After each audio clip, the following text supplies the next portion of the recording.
Bonjour à tous, capsule juridique numéro 154 du 14 avril 2023. Je vais vous parler aujourd'hui de la Belgique et de la France. En Belgique, tout d'abord, une importante plainte pénale a été déposée le 5 avril dernier devant le juge d'instruction de Liège par un plaignant. Ce plaignant, qui exerce la profession de lobbyiste professionnel accrédité auprès de l'Union européenne, reproche plusieurs infractions à Ursula von der Leyen: usurpation de fonctions et de titres, destruction de documents publics et prise illégale d'intérêts et corruption. Je vous lis un extrait de l'article du magazine belge Le Vif qui en parle sur son site, et bien sûr je vous mets sous cette capsule le lien vers l'article complet, vers l'article en question, sur le site en question, pardon. Je cite: en clair, il est reproché à la présidente de la Commission européenne de s'être substituée sans aucun mandat aux États membres de l'Union européenne, dont le gouvernement fédéral belge, en négociant de façon directe et secrète, par SMS notamment, des contrats d'achat de vaccins avec le directeur de Pfizer, Albert Bourla, durant la pandémie de Covid-19. Il est également reproché à Ursula von der Leyen d'avoir supprimé ces textos, une affaire connue sous le nom de Delayed-gate, de l'anglais to delete, effacé. Un peu plus loin. Jusqu'ici, cette affaire avait fait l'objet de plaintes administratives contre la Commission auprès de l'Ombudsman européen, saisi par un journaliste allemand, et auprès de la Cour de justice de l'Union européenne, saisi par le New York Times.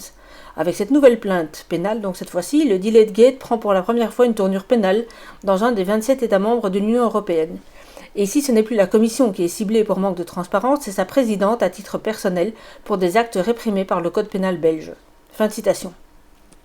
Alors le lobbyiste, qui est donc le plaignant, évalue son préjudice moral après s'être constitué partie civile à la somme de 50 000 €, estimant que la présidente de l'Union européenne a surtout porté atteinte aux finances publiques de la Belgique, ainsi qu'à la confiance citoyenne dans la puissance publique de l'État belge.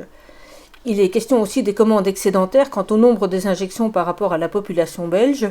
La plainte rappelle également les conclusions de la Cour des comptes européenne qui avait épinglé en effet d'importantes irrégularités quant à ces commandes négociées directement par la présidente de la Commission et qui avait demandé, donc la Cour des comptes, qui avait demandé la communication d'éléments qui à ce jour ne lui ont toujours pas été envoyés. Affaire à suivre donc, et je ne doute pas que Maître Prota, qui est aux commandes de cette plainte, donnera prochainement l'une ou l'autre interview sur le sujet, donc j'en mettrai les liens sur mon canal Telegram. Je vous invite de toute façon à lire l'article dont j'ai mis le lien ci-dessous, parce que c'est assez complet, et ça vaut le coup d'être lu. Alors, sachant qu'il s'agit là en plus d'un magazine on ne peut plus mainstream, ils ont au moins fait un effort dans la relation des faits, où je vois pas trop, même presque pas du tout de parti pris. Donc est-ce qu'on irait vers un petit peu plus d'objectivité journalistique, en tout cas dans ce magazine-là? C'est à espérer pour les lecteurs belges.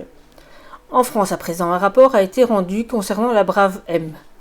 L'Observatoire des libertés publiques, la Ligue des droits de l'homme et le Syndicat des avocats de France se sont alliés pour rédiger un rapport de 79 pages intitulé, je cite, « Intimidation, violence, criminalisation, la Brave M à l'assaut des manifestations ». Fin de citation, donc fin du titre. Quelques extraits pour vous donner envie d'aller le lire. Donc le rapport complet est publié sur le site de la Ligue des droits de l'homme, peut-être d'ailleurs aussi sur le site des autres organismes signataires, et j'en mets un lien sous cette capsule, et je vous cite quelques paragraphes.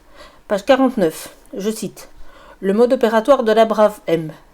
Cette légèreté des membres de la Brave M vis-à-vis des règles qui encadrent le recours de la force est notamment documentée dans une enquête de Mediapart à propos des jets de grenades non réglementaires par les forces de l'ordre en manifestation.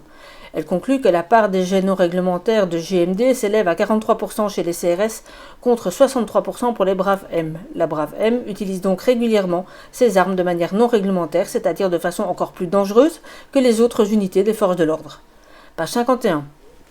Escalade des tensions. La présence de la Brave M est souvent à elle seule cause d'une escalade, soit parce que, comme nous l'avons montré, les brigades sont imprévisibles et violentes, jusqu'à exaspérer leurs collègues, comme le montre une scène cocasse filmée par un ancien membre de l'OPLP, soit parce qu'elles suscitent une animosité particulière de la part des manifestants qui les reconnaissent. Une agente de la Brave M le reconnaît elle-même. Au cœur de manifestations, il faut être particulièrement vigilant, car nous ne sommes vraiment pas les bienvenus. Nos observations montrent en effet que la simple présence des Braves M suffit parfois à envenimer une situation. Page 55. Par ses débordements bien connus, la Brave M fait en effet peser un risque et une peur sur les manifestants. Cette présence les oblige à accepter le danger et la peur pour pouvoir aller manifester, ce qui participe à dissuader les personnes les plus fragiles d'exercer leurs droits politiques.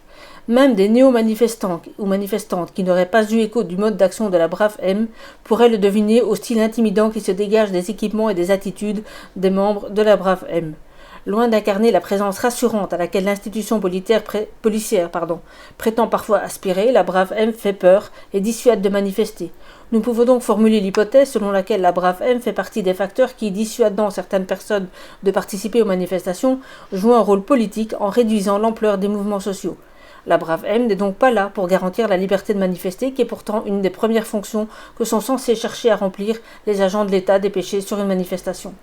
Page 59, et sur fond rouge. La présence de la brave M par la judiciarisation et les représentations des manifestations auxquelles elle contribue, mais aussi par le risque et la peur qu'elle fait peser sur les manifestants, renverse donc la signification des manifestations, réduisant leur effectivité politique. La brave M est donc une unité de police à l'action très politique, puisque sa simple présence contribue à affaiblir l'effet des mouvements sociaux.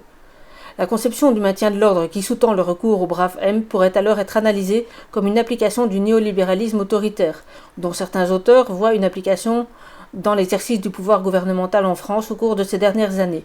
Cette forme de néolibéralisme favoriserait en effet un recours à des forces de police puissantes, voire brutales, pour réprimer tout mouvement de société qui pourrait porter atteinte au cadre le plus propice aux affaires économiques, comprises au sens de l'économie du marché. Page 67. On peut donc s'inquiéter avec la brave M de la diffusion d'un nouveau modèle. Celui-ci emprunte à plusieurs traditions policières, la BAC, PVM, CI, etc., les pires caractéristiques de la police pour les rediffuser à partir d'une version modernisée, etc., etc. Et ça n'en finit pas, vous en avez 79 pages comme ça, je vous conseille vraiment de le lire. Voilà, c'était une petite capsule un peu rapide, voilà ce que j'avais pour vous aujourd'hui. Je vous souhaite un bon week-end, tenez bon et à très bientôt, au revoir.